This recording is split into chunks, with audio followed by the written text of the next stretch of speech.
everyone, and welcome to the fifth and final webinar in our current Global EdTech Impact Leadership series, where we're focusing on EdTech leadership in action.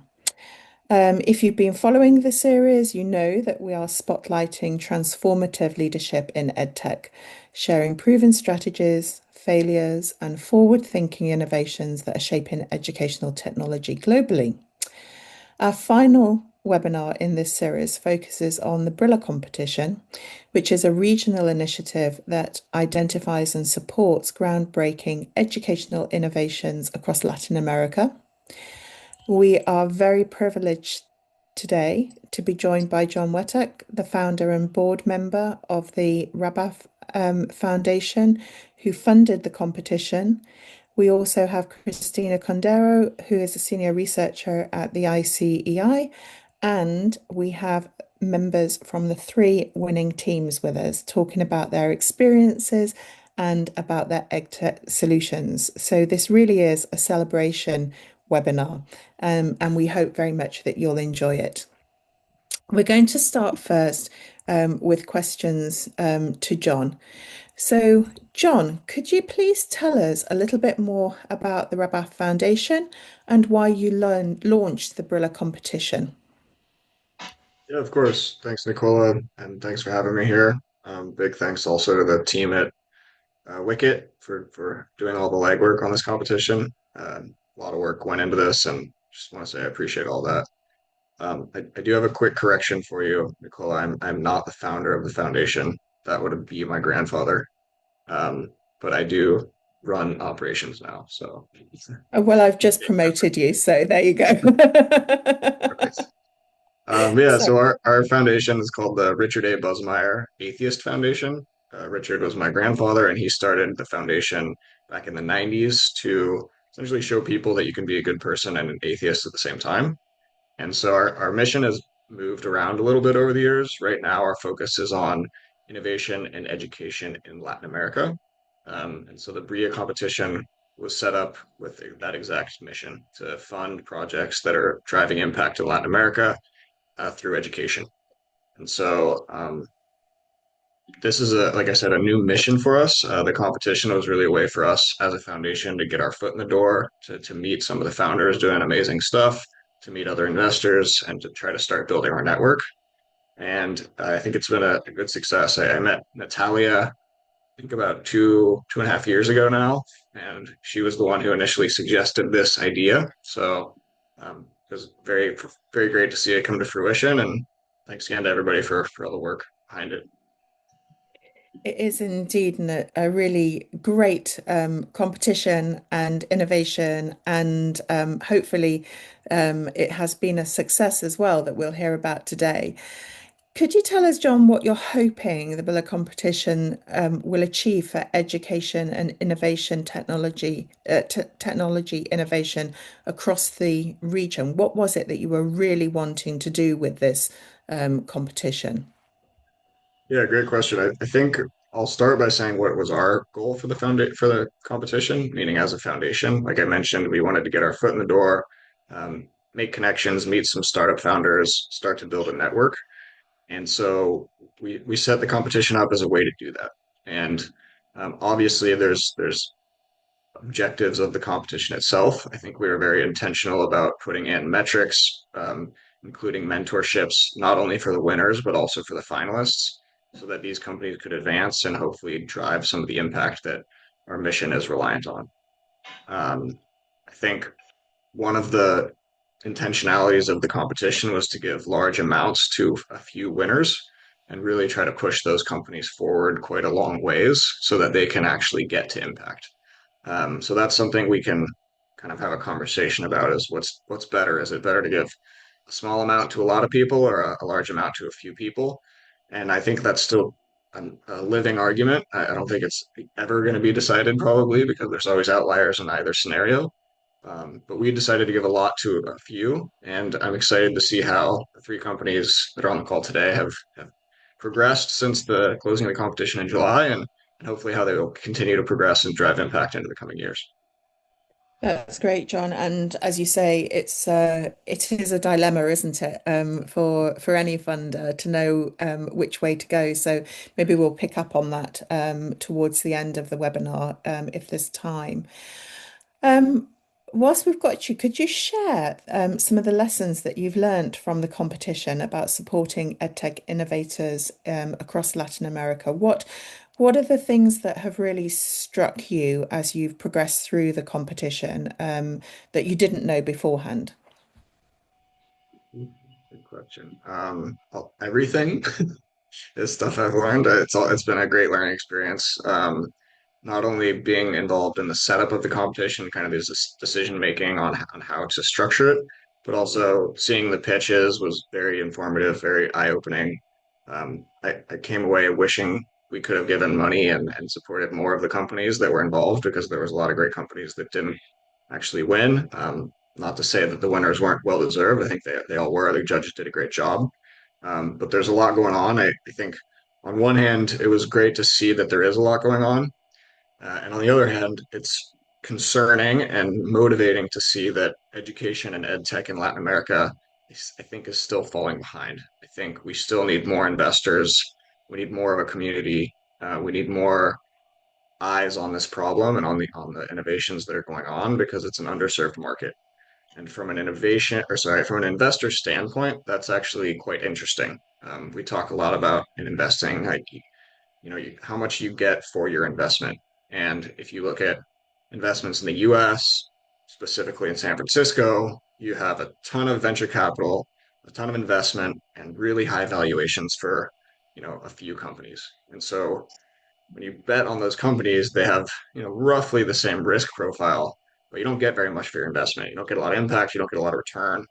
And if you look at somewhere like Latin America, specifically Latin American ed tech, there's not a lot of investments going in. And so, as a small investor like us, without a big reputation, we can be more selective of who we invest in and theoretically get better deals, which I think, again, drive impact long term, generate more revenue. Or more returns, I should say. So yeah, it's it's definitely a tricky problem because it's kind of a chicken and the egg. You Mm. need the investment to generate the impact, but if the investment's not there, there's more impact to be generated. So it's a fun problem to try to tackle, and we're happy to be involved. That's a really interesting point, John. And presumably, having the ICEI support the competition and provide the support to the finalists and the winning teams was a way of sort of maximizing the potential for impact as well. Yeah, absolutely. It wouldn't have been possible without ICEI or Wicket. Mm. Thanks to Tron and Natalia and the whole team. I think it was a lot of work went into it, a lot of work behind the scenes, people that didn't see the spotlight very often. So just want to repeat that we appreciate that and thank you. Thank you very much for all that work. That's fantastic. Thanks, John, and thanks for your insight into this situation and your ability and willingness to act on it and do something about it. It's we need people like you in the community for sure. Thank you so much. And that leads us very nicely onto the questions I've got for Kristina, who is one of the senior researchers at the centre who has been supporting the competition. So, Kristina, could you start by telling us a bit about the BRILLA competition and Wicket's role in it? And could you tell us how you've been supporting the teams? Sure. Hi, everybody. Thank you so much for having me. This is a pleasure. Hi to all the teams that are here. What a great moment to sit and kind of think about everything that's been going on. So for those of you who may not be aware, BRILLA is a competition for edtech startups in Latin America that's really looking to uncover some new visions and methods for using technology to improve education, and to improve education in context, in context, meaning Latin America, and also in the specific countries that everybody is from. It happens that the finalists today are all, the winners are all from Chile, but the finalists were from a range of countries. And that's been really interesting to see the scope of what BRILLA managed to attract, I guess, in this year that I believe, received 150 applications. And I can tell you that this was open to people who had teacher-facing tools, student-facing tools, or even something that might help to might seek to help school leaders with their own decisions and responsibilities. So the criteria were pretty classic criteria for an EdTech competition. Alignment and relevance. The teams needed to show that they were solving some kind of problem. Or maybe even detecting a problem that hasn't been articulated, which I think a few of our teams have done.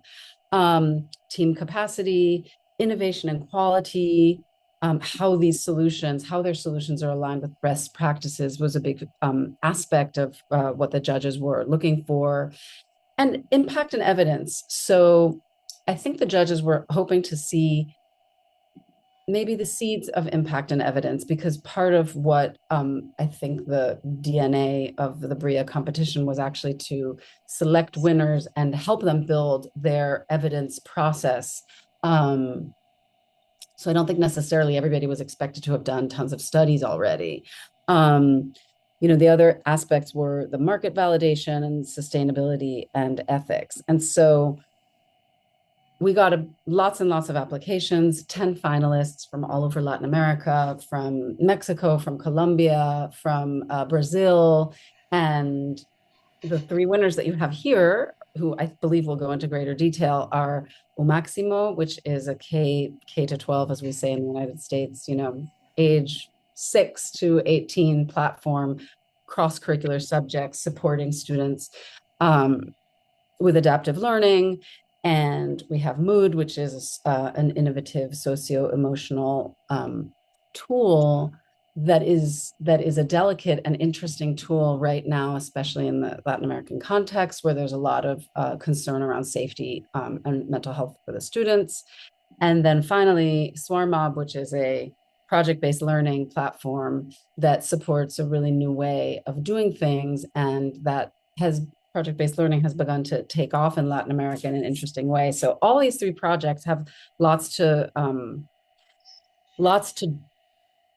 contribute and also to learn. And so we've supported them through mentoring. Every team has been matched up with a mentor, and we've also given them this thing that we call the evidence ready service. So all the winners, actually, and all the finalists, to get this flagship service, which gets a small team of researchers to help them strengthen their evidence base and kind of give them a logic model and a plan of action so that they can use that sort of as the groundwork for moving forward with research as they move along once their participation in BRILLA is over. And each of these teams also got a research project, which has been sort of the most interesting among the most interesting aspects, because we've really worked hard with the teams to strike that balance between doing what we would like to consider not academic, but rigorous research, impact research that is aligned with, the realities of what's going on in the different schools and school systems that they're in.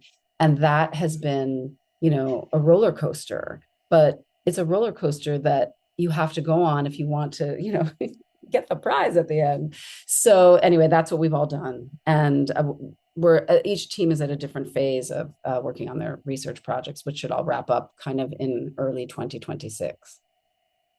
That's really good to understand, Kristina, and I think it addresses that point that John was making about, trying to maximize impact as well as providing funding to the winning teams. So it's nice to see that the research component was embedded and the mentorship was embedded within the competition. I think that that's something quite unique to this competition, and something that is clearly helpful. As a senior researcher at the ICEI, what do you think the value is of the BRILLA competition? What do you think it brings the value it brings across Latin America? Well, there are two things. I think firstly, there's exposure and expertise. We have a really big international team, that some of whom are here, that are from different South American countries, Latin American countries, that all have different perspectives and experiences. And the teams in Latin America can also get access to just knowledge about other research opportunities, other funding opportunities, connections, and networks that's really interesting. And I think also there is, in this community, the people that participate in BRILLA, and I hope that this would grow as the years go by, is that people are kind of connected in terms of like, what are the big concerns? What's going on outside of, your country or your region? What are the concerns around, what are the big topics around EdTech? So and that's really interesting because sometimes they're the same. Sometimes they're the same. Social and emotional learning is a big, big, big topic everywhere. Whereas there are other things that are, more in vogue outside of the region than inside. And I think there are some things that are ahead of the curve in Europe, like, for example, compliance and regulation around EdTech. The importance of evidence and impact, sincerely, like, I think that that's anybody's answer. I'm not an expert. I don't have a crystal ball, or like, I don't have that global vision, but I think there's a little bit of everything everywhere. I think there are great teams in South America and Latin America. There are amazing research universities here that are doing incredible work in education. I don't know how much in EdTech. I think that the EdTech research is definitely a contribution that can be made, because there, like John said, there just is more money to fund EdTech projects and implementations in schools. So that is that's a huge contribution. But on the other hand, I also think that it's not just like a global north to global south thing. And so my father was from Argentina, and when he grew up, like, there was no technology or anything. And he would always tell me about, the little things that they would invent. Like, they would take little matchsticks and make little boats. Like, the creativity that comes from places that are not tech burdened is interesting, and not just in a sense of like, oh, it's more primitive, so it's more primitive, it's back to primitive. No, there is a balance that I think is actually kind of coming around the bend in these places like Silicon Valley, or everywhere where we're like tech saturated, that is very in a nice balance in South America, for cultural reasons, for for a million different reasons. And I so I think that it's a bi-directional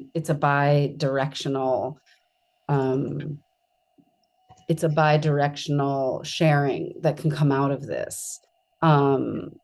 So lessons to be learned for across the board, across, globally, not just across the Yeah. region. I Absolutely. and I want to say that to the teams, like, there are really Mm, world-class initiatives here.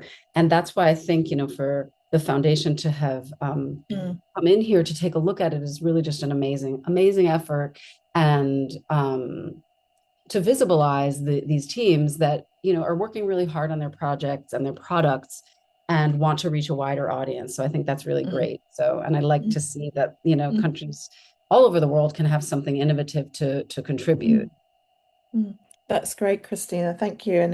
It's also a way in which the competition, sort of enables teams that might have had quite a big hurdle to get into that space. Otherwise, it's a way of, bringing in additional sort of equity within the EdTech, global EdTech system, I suppose. Based on your research, what patterns have you seen amongst successful EdTech innovators in the region? You've already talked about creativity, which I think is really important. But is there anything else that has really hit you as being something, striking, that stands out from the innovators that have taken part in the competition? Yeah, I think that the successful ed tech companies are not like inventing a tech tool because a tech tool is cool and I want to do an ed tech startup. They have identified a real problem, actually, like the best kind of research does, which is, there's a problem here, and we want to figure out how and if technology can be supportive of that. And so, for example, like Felipe with Swarmob, his platform is to facilitate project-based learning, which is an incredibly complex, top-heavy, it's just very complex thing to orchestrate. And so what his team does is they use technology to facilitate that orchestration across curriculum, across subjects and teachers and schools. It's really complex. And so I think that, he is responding to I wouldn't say it's a problem, but a need to innovate in pedagogy. And so in a similar way, MÜUD is doing that to tackle this problem of social emotional learning, which is, all over the newspapers here, just as around the rest of the world. So I think that, and Umáximo is also, they're big, for example, Chile is a big test taking country and the kids are super stressed out. They have to take these tests. One test determines whether, what college you get into, what university you get into. And so Umáximo has, their platform is set up to respond to that need, to respond to the need for content and material and adaptive learning for students that are in, everyday schools. Their product is a curricular aligned product. So yeah, I think what unites them also is that they're like, this sounds so corny, but they're all so hardworking, so self-reflective. All the teams that I've worked with on BRILLA are just like, they're constantly questioning themselves and what they've done and doing that loop of learning, putting something out and testing it and finding out what works and what doesn't and being really self-reflective. So yeah, and I think they're also focused sort of locally first and then going out. And I love that. Like, starting small and then growing. And I think that's such a wise approach for small companies that are testing new waters. Thanks, Kristina. We've seen in other webinars in this series this challenge-based solution and the sort of drive to address the solution on behalf of the learner.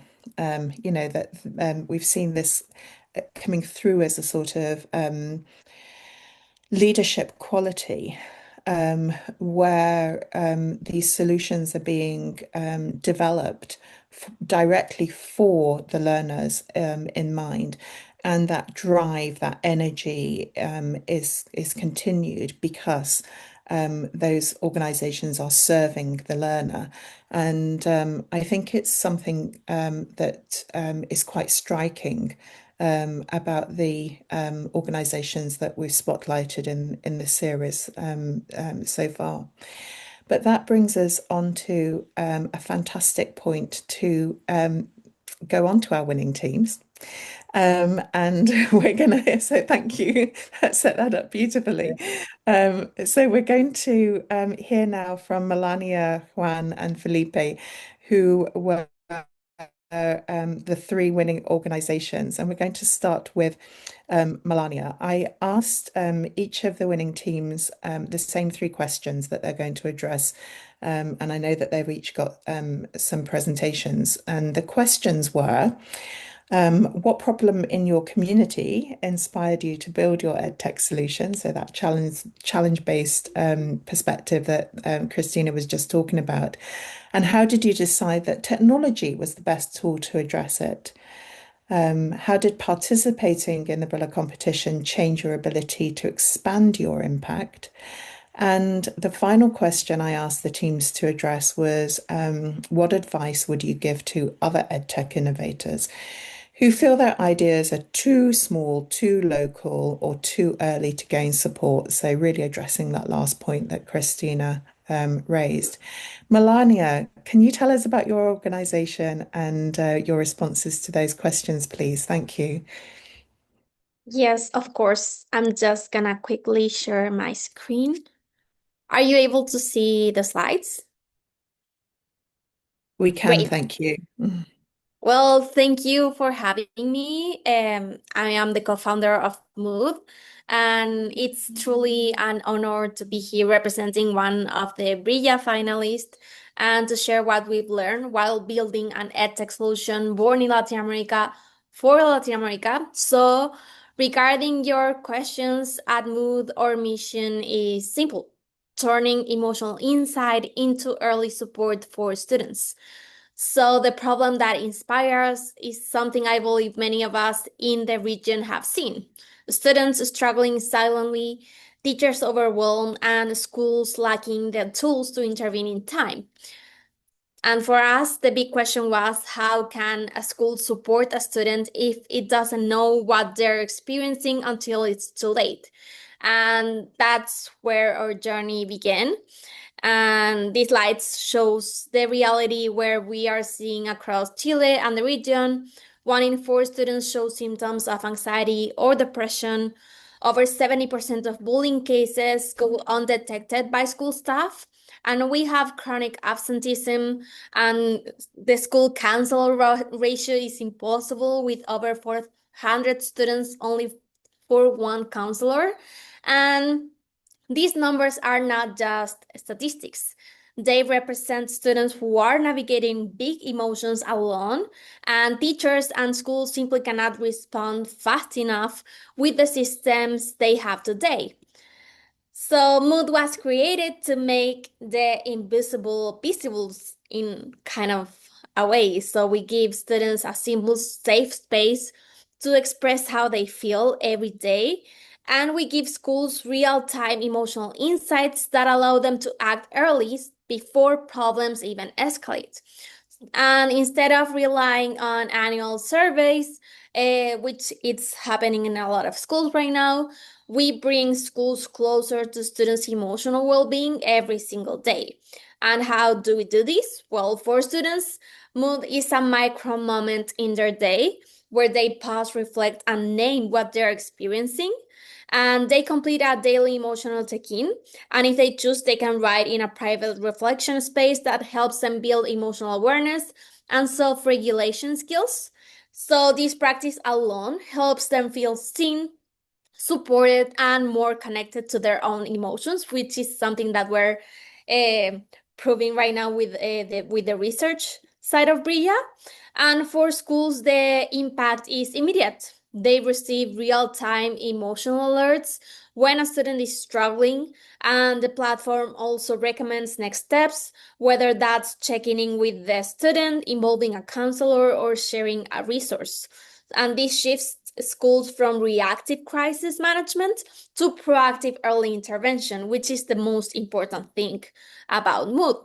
So ultimately, we support both students and educators by enabling early intervention, because when a student's emotions are recognized early, we can prevent academic decline, reduce absenteeism, and strengthen the overall well-being. And that's the kind of change and impact we want to have in the school communities, and that's why MÜUD was born. Now, regarding your second question, participating in BRILLA was a turning point for us. It strengthened not only our solution, but our ability to scale it with purpose. And let me share you exactly how. Because BRILLA accelerated our credibility in the region, it allowed us to run our first ESA efficacy study, and we are on the path to also obtaining the international certification of evidence of impact in education, which Kristina also mentioned, and which helps schools trust that our solution is grounded in evidence and aligned with the best practices. So being a part of BRILLA also gave us visibility in networks we would not have reached otherwise. We're connected with WikiD. We have met amazing researchers to partner in other countries. That visibility has been essential for expanding our impact. And finally, your third question, I want to share some advice for other innovators who feel their idea it's maybe perhaps too small, too local, or too early. So my advice is that if your idea is solving a real problem for real people, it's never too small. If your solution comes from lived experience, it will resonate. Second, start with where your feet are. Some of the most powerful EdTech solutions are born from very local pain points. MÜUD actually started with a single classroom and a single teacher, noticing students slipping through the cracks, literally. And third, build with your community, not for them. The solutions that scale are the ones rooted in the daily realities of teachers, families, and students. And lastly, remember that early stage is not a weakness, it's a strength. Early means flexible, curious, and close to the problem, and that's where true innovation comes from. And programs like BRILLA exist exactly to support those early solutions that have the potential to transform systems from the bottom up. So that's why at MÜUD we believe that emotional well-being is the foundation of learning. And if we can give schools the tools to understand students in real time, we can transform their education journey for the better. Thank you. Melania, that was fantastic. Thank you so much. I loved the reflection that early is a strength. And for exactly the reasons you say, you've got the openness, the flexibility, and the drive to learn and to adapt on that basis. And again, an illustration of the challenge that you are addressing, which is pertinent to your region, but is also a global situation facing many, many countries. So fantastic work there. Many congratulations. Thank you. So we're going on to Juan now. Juan, would you like to tell us about your organization and address those questions that I posed? Thank you. Yes, of course. Can you hear me well? And can you see We the can. presentation? Yes. We can, thank you. Thank you. Thank you, Nicola, and congratulations, Melania, for the presentation. I am Juan Pincheira. Thank you for having me. I represent Umáximo. I lead the service and customer experience team. And first of all, perhaps I can start giving some advice to the innovators in the EdTech arena. And I have one big advice. Never forget the product market fit. And when you are creating this innovation, you have a double challenge because you have to need a product that create value to the market. So someone want to use it. So that's a product market fit. But also you don't have to forget the impact. So you need to achieve two goals, and never forget that from the beginning, because that's the key. If it doesn't make sense for institutions or for people, they will not use it. And then if you don't create impact, it doesn't make sense to create the innovation. Umáximo is a gamified learning platform. We combine high-quality educational content with artificial intelligence and gamification to help students enjoy learning. Fabian started this innovation 10 years ago, focusing on math. Then we added reading, and now we are adding more topics. In fact, next year we are launching the full curriculum for Chile and Mexico, and we are very happy about it. And now I want to share our experience in the program. But first of all, it's important to mention that in Umáximo we focus on the school and the classroom. So the problem was how to adjust learning activities for a classroom of 40 students, which in some cases happen in Chile, in the public schools. So there was a big challenge for every school and every teacher. And Fabian saw this opportunity of using technology to achieve personalization. So in those years, thinking about using algorithms and now using artificial intelligence. So in that context, for students, we provide a friendly, interactive environment. It feels like a game, but they are building future-ready skills. For teachers, we save them time. They assign learning activities, tasks, and assessments. Our platforms aligns with the national curriculum, and they can also use it offline. For school leaders, we give them clear visibility. They can see real-time results to understand exactly how their students are improving. And how do we do this? We use adaptive engine. In short, this means every student gets a personalized experience. If a student needs help, the system supports them. If a student is advanced, the system challenges them.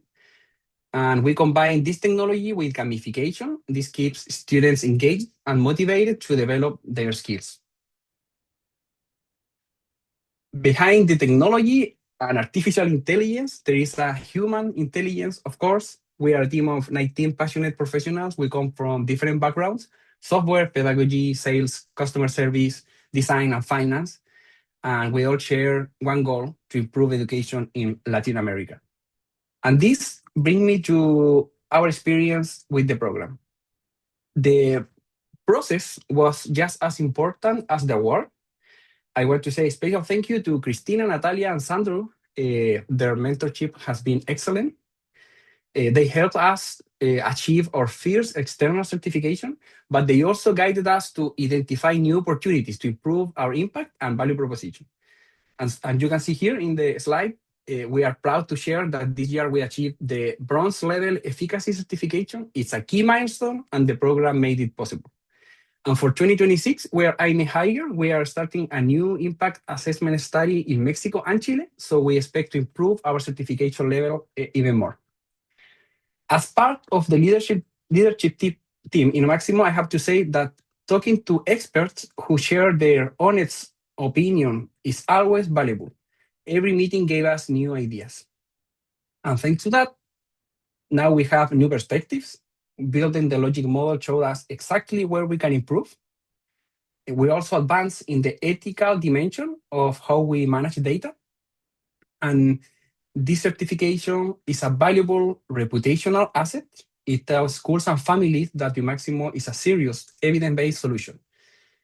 And for us as a team, this recognition was a huge motivational boost. What's next?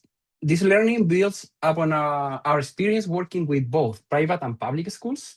The certification helps us keep improving. It allows us to accelerate our growth and, most importantly, scale our social impact across Latin America.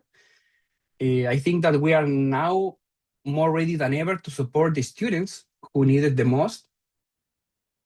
And because of that, we are grateful to the organizers, the mentors, BRILLA, RABAF, Wikid for helping us reach this next level. We are confident we can maintain this collaboration as we scale.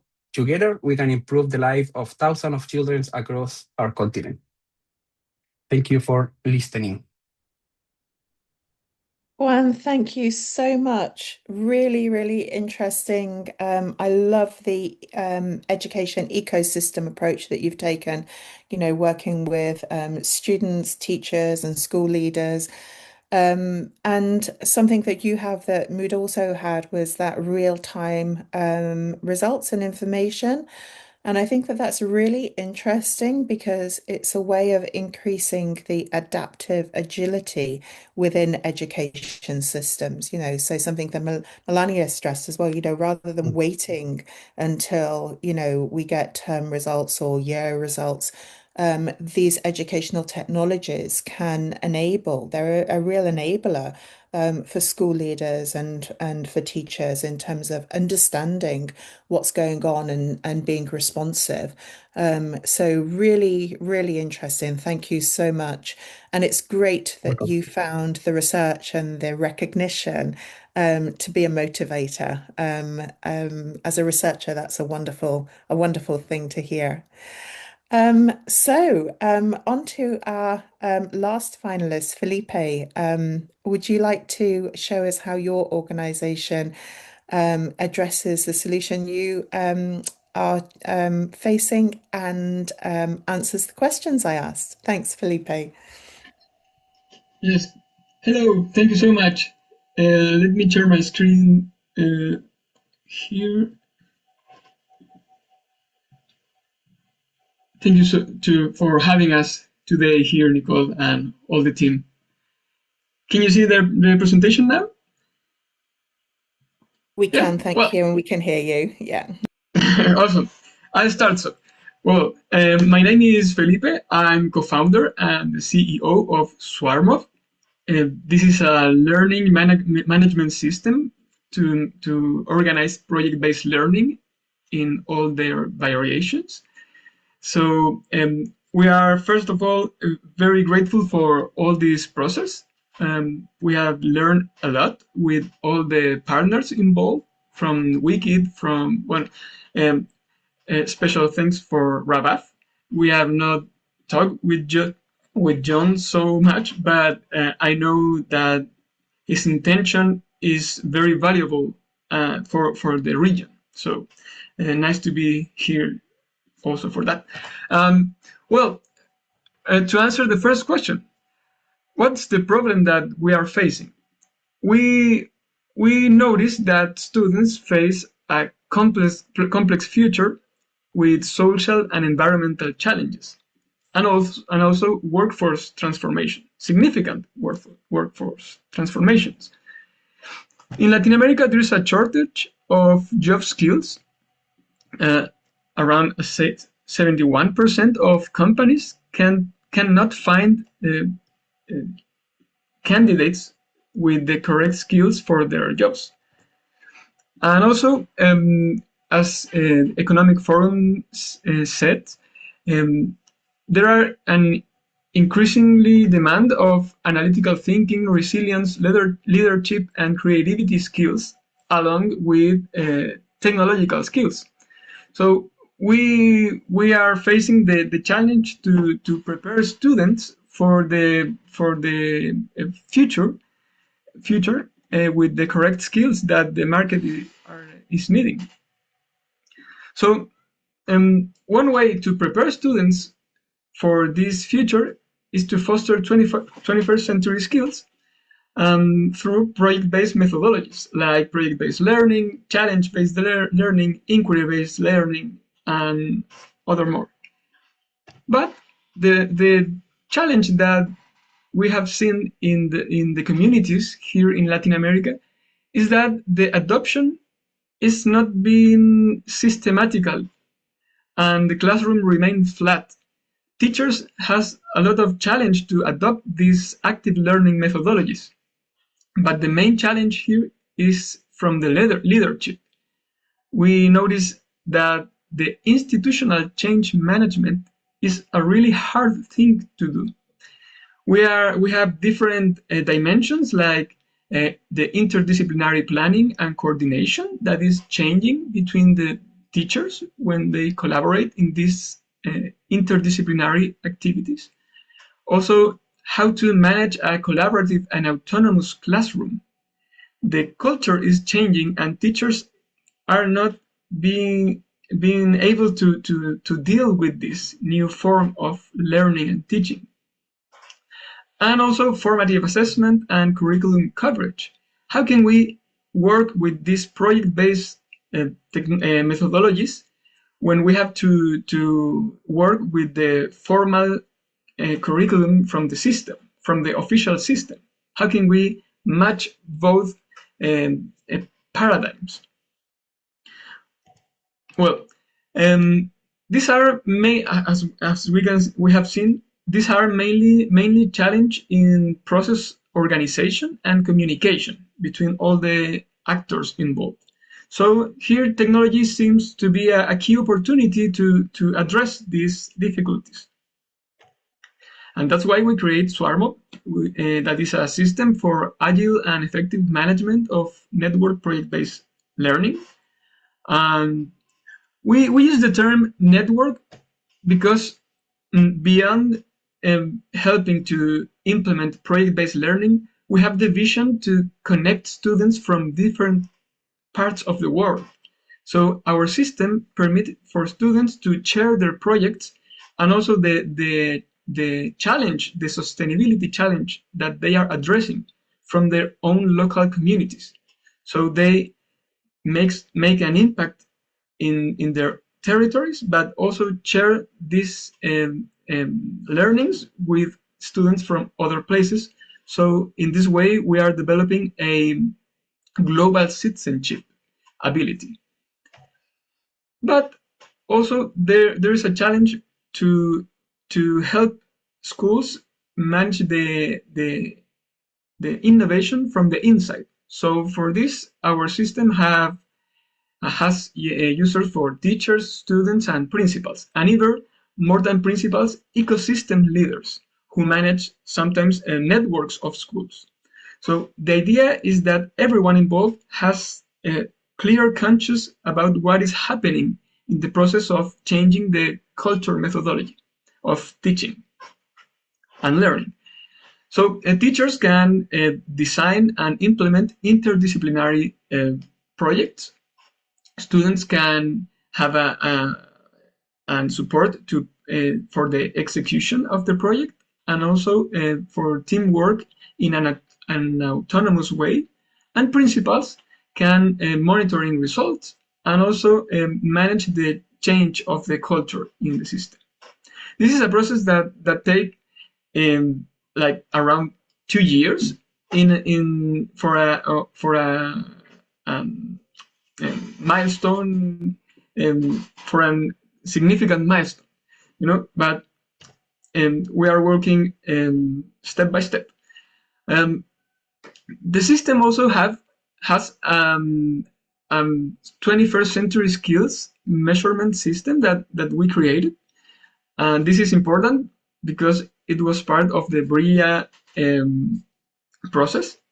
This tool measures creativity, communication, global citizenship, collaboration, and critical thinking from the perspective of students and teachers, with pre and post measures during the implementation of the project. So with all this, we have a lot of data, but we didn't know how to deal with this. We on the other side, we were able to see that we are generating an impact on the communities, as in this photo we involve all the school, the motivation raised, and we notice when we talk with students that they have another perspective on the issues, on the environment. They are more reflective. They can speak more clearly about the logic on all the learning process and all the impact process that they are generating. But we have this question: how can we scientifically demonstrate the impact we have in order to scale and expand our project? So here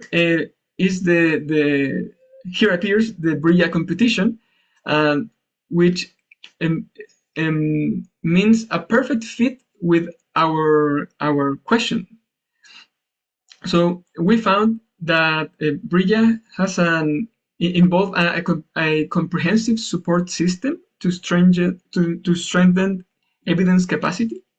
So these are some of the key components of the program for us, because there are common dimensions for every team from the winners, but also we have a personalized pathway in some cases. So as Kristina mentioned before, we worked on the evidence-ready process, refining our logic model, theory of change, and receiving an interesting theory of action proposal from the WICKED team, which suggests different pathways to continue strengthening our evidence-based system. So we are just at the beginning of the process, but they give us some future perspective for this. That's pretty cool. Second one, and maybe the most important component for us, was the evidence generation. I put this name. This is not the official name. In this section, in this dimension, we work on the psychometric validation of our 21st century skills assessment tool, which is something really important for us, because we were using this instrument but without validation. So we are in process to do this. We are the WICKED team is now analyzing the data and preparing the feedback for us. Special mention to Natalia Hernandez, who has been working with us very toughly. And also, we conduct a quasi-experimental pre- and post-study with 8 schools in Chile and Colombia. Also, this is a work in progress. We are just at the ending of the process, this has been a hard process, but it does give us a lot of insights about how we as an EdTech can be able to generate scientific research. And this is the fourth dimension that I mentioned here. The BRILLA competition had led us to improve our technology for research, because there are some data that we are not thinking about, and the Wiki team suggests us to collect this data in order to have a more consolidated study. All right. Another process is the third one is the pedagogy ready and mentorship dimension.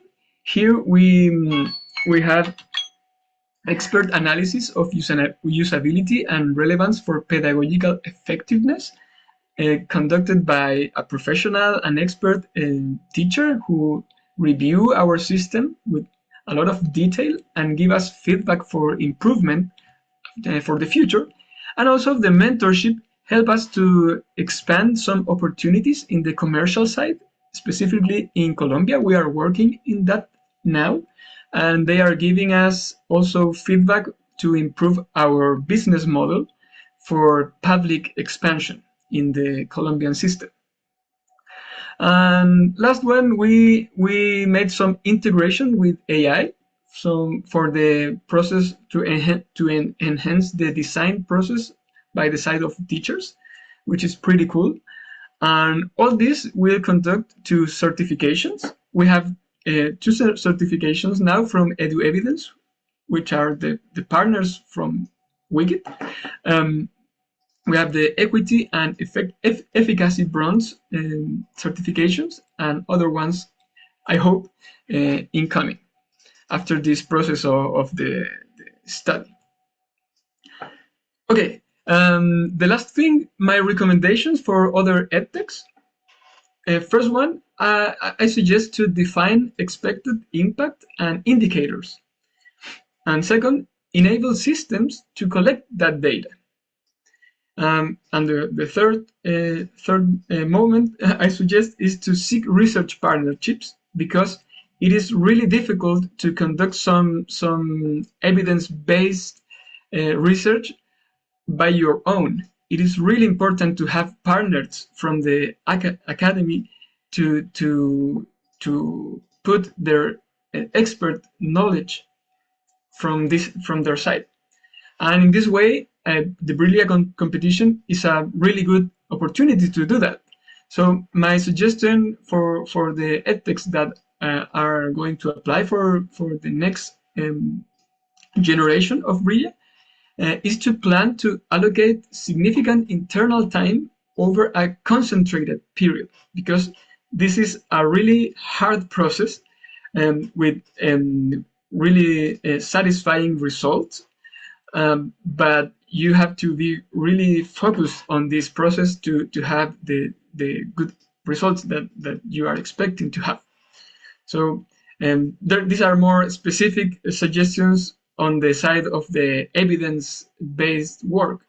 But I agree with the suggestions for my partners Melania and Juan too. Well, that is my presentation, and I'll be happy to have a conversation now or questions. I don't know. Thank you, Nicola. Thank you so much, Felipe. That was fantastic. And my goodness, what a challenging environment you're working in, really addressing areas that are difficult to measure. And that was one of the things that really struck me about your presentation, is that those 21st century skills are so difficult to measure. They're difficult to define, which makes them difficult to measure. And it's great to see that you're having your assessment tool psychometrically analysed. That will be a huge benefit and resource to the field. So thank you very much for telling us about that. We have a few questions online and a few minutes. A quick question for MÜUD. What happens in a school where students don't have phones? Do you have a solution for applying your technology in a non-school phone? It's Yes. non-phone school even. Yes, totally. That is a great question. And mood is not dependent on personal phone use. And in that case, schools implement the app through shared devices such as tablets. It either can be or in PCs or we are developing classroom kiosks. So every classroom has their own like kiosks of self-regulation.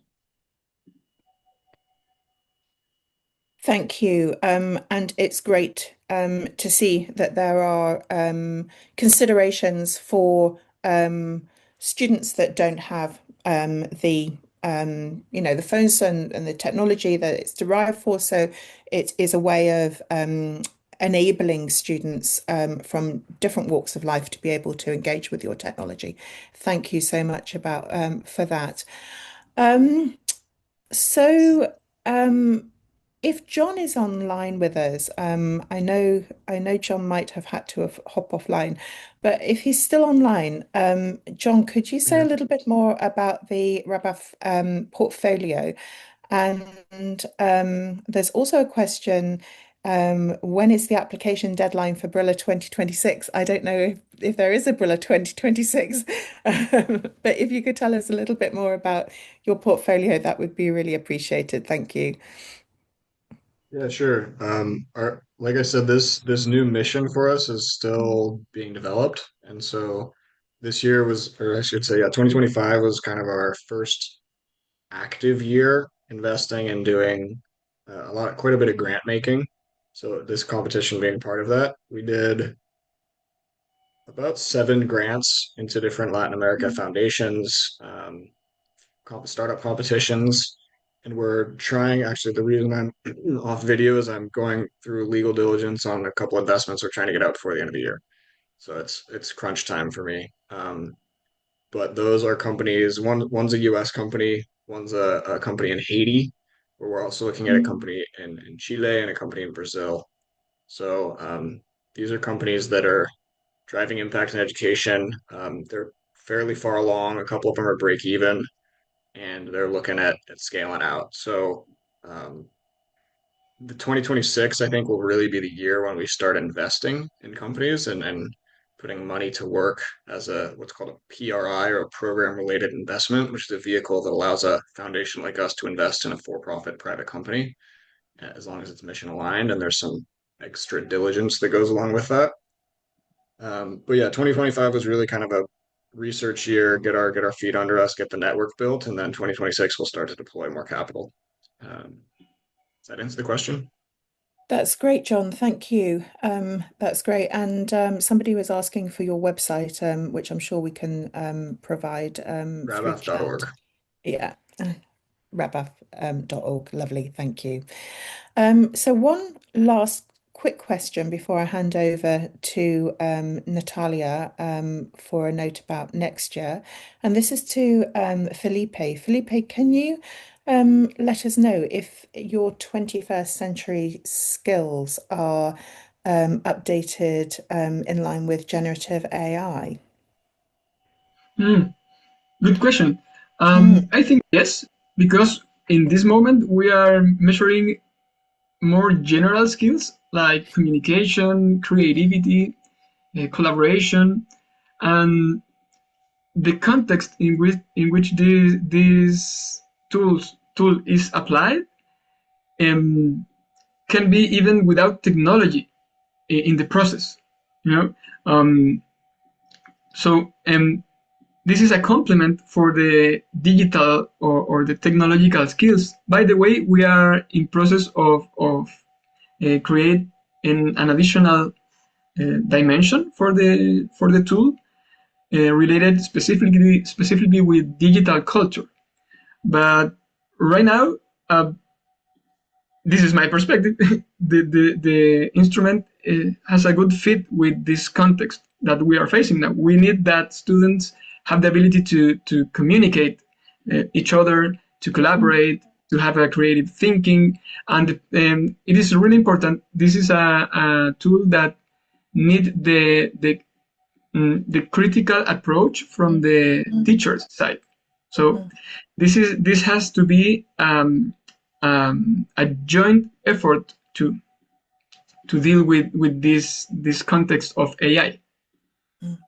Thank you so much, Felipe. I think that sums up the webinar perfectly today. It's a joint mission, isn't it, between students, educators and investors and researchers to ensure that we are maximizing our input for the benefit of the learners that we serve. Thank you, everybody, for your contributions today. It's been fascinating hearing about the work. It's been great to learn more about the competition and to see how people have benefited from this sort of research industry partnership. It's not easy, it's challenging. And it's fantastic to see that that you have reaped the benefits from having that research led approach. That wraps up our webinar series for this year fantastically. I have really enjoyed hosting this series. We've been looking at EdTech leadership in action, and ending on the BRILLA competition is just the very, very best way to end. So thank you to all our speakers today.